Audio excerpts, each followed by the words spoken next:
প্রত্যেক ক্লাসে যেসব ক্যাটাগরির ছেলে মেয়ে থাকে কমেন্ট করে বলবেন আপনি কোনটা। ছেলে সারাক্ষণ মেয়েদের সাথে আর কিছু মেয়ে সারাক্ষণ ছেলেদের সাথে লেগেই থাকে।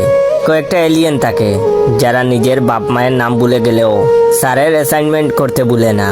কয়েকটা আইনস্টাইন ও নিউটন থাকে, এরা ক্লাসের শেষের সময় এলে স্যারকে টপিকের বাইরে প্রশ্ন করে ক্লাসের লেন্থ আরো 20-25 মিনিট বাড়াইয়া ফেলে। কিছু কাপল থাকে, এরা ক্লাসে আসে শুধু প্রেম করতে।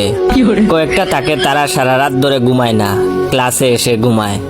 আবার কয়েকটা থাকে এরা কারোর সাথে কথাই বলে না, যেন শেষ সোসাইটির বাইরের মানুষ বা রোহিঙ্গা। আবার কয়েকটা থাকে বাচাল, ক্লাসের সবার কানের 12টা বাজানোই তাদের একমাত্র উদ্দেশ্য। আবার আরো কয়েকটা থাকে দেবদাস, তাদের মুড সব সময় মে ফিরবি তুমগো চাওগা এর মতো হয়ে থাকে। আবার কয়েকটা থাকে জুকার। আবার আমার মতো কয়েকটা থাকে, তারা সব সময় সবাইকে হাসায়, এমনকি তাদের কাছে সিরিয়াস বলে কোনো শব্দ নাই। আবার কয়েকটা থাকে গালিবাজ, এদের মুখ থেকে কথা কম বের হয়, গালি বেশি বের হয়। আবার কয়েকটা আছে ডিস্কো, তারা ক্লাসে এমন ড্রেস আপ মেকআপে আসে মনে হয় কারো ওয়েডিং প্রোগ্রামে আসছে। আবার কয়েকটা থাকে কবি টাইপ, একটু গম্ভীর লেখালেখি করে।